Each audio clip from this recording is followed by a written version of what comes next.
This is a place for planting, for digging, for harvesting, for relaxing.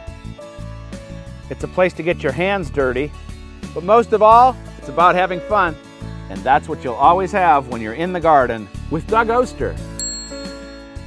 You want a green thumb too, don't you? Are you ready to have some fun? After being out of the garden on a trip to London for a week, it's a disaster. Deep breaths, trying not to think about it. I will get caught up. It might take till July, but today we have a great project.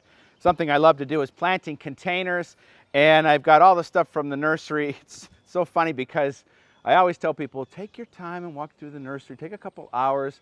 Well, I went on Memorial Day. I got there at 4:45, they were closing at 5, so this is what I came up with. There is a very simple formula for planting containers, and you're going to learn it right now. Let's get to work. All right, let's talk about our container first and what's in here. And now people always ask me, do you dump out the whole container and fill it back up with a good mix? Well, I don't.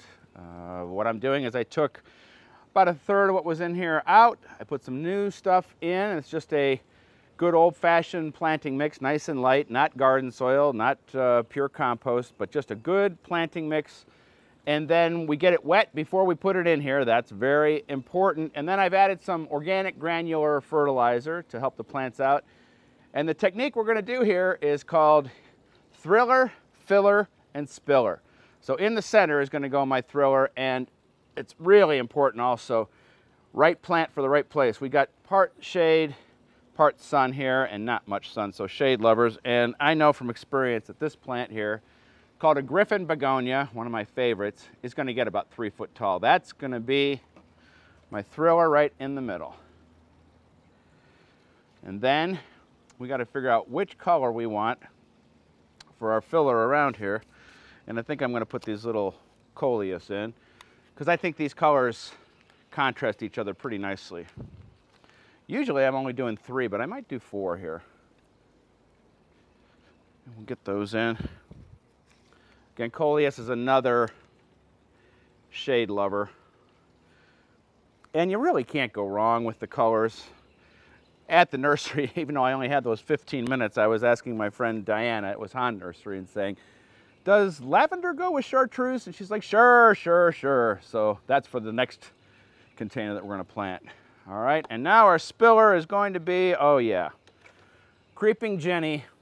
Do not let this escape into the garden. You'll never get rid of it, but it's a great container plant. Sometimes actually will come back year after year, and when this gets going, it will spill over the edge. And again, I know for sure the chartreuse and that kind of deep purple of the coleus, those are good contrasting colors.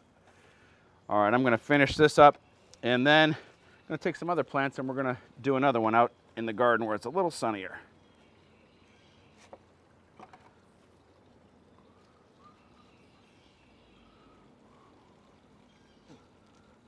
So we're doing the same thing for this pedestal planter. Actually, this one had a little bit of Creeping Jenny left in it. Hopefully it'll get going and take over, but I'm going to put another spiller in there. But this is where I was mixing the chartreuse. We're starting as our thriller with a chartreuse coleus. Then I have lavender double impatiens as the filler. And then I've got some sweet potato vine for the spiller. And just doing the same thing we did last container. I'm going to tear that up a little bit though, give them a better start. I love double impatiens, just love them. All right. And again, does lavender go with chartreuse? I hope so.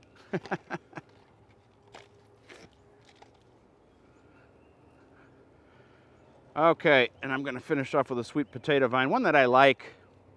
Just has kind of a tricolor and picks up a little bit of the lavender in the leaves.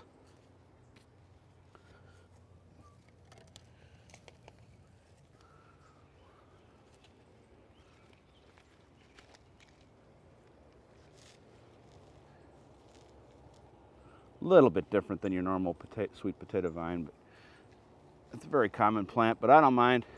I like the way that they grow. They're easy. Okay, next job is in the vegetable garden, but it's dealing with flowers. So meet me there. I'm going to put some water on this. Looking good, I think. So it's important this time of the year, if you know about a plant that usually falls over, to stake it now, because if we wait until it falls over, it will never look the same. These lilies here, they don't stand up on their own. They don't get quite enough sun. I'm just going to surround them with this fishing line. This is a type of fishing line called braid. And since I'm a fisherman, I happen to have some around, but it's green, you can't really see it, as opposed to the translucent or transparent lines. Sometimes when the light hits it, it kind of gets shiny, but you won't see these. And I'm just gonna surround the plants with a little bit of this line, and now they'll stand up on their own, and in the summer, they will be the queen of the garden.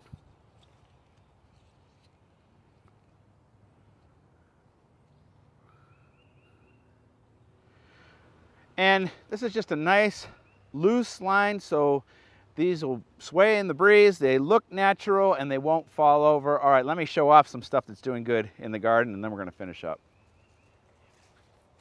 Well, it's nice to come back to something like this. This is my favorite climber. It's called Zephyrine drohine. It is a thornless climber that doesn't need full sun, and I've known about it for 20 years. Saw it on the front of a Park Seed catalog, and I just love growing it. And then right over where we were working before, this is a David Austin rose called Gertrude Jekyll, and oh man, it just smells like heaven. I got a couple more things to show you, including a mountain laurel that I've fallen in love with.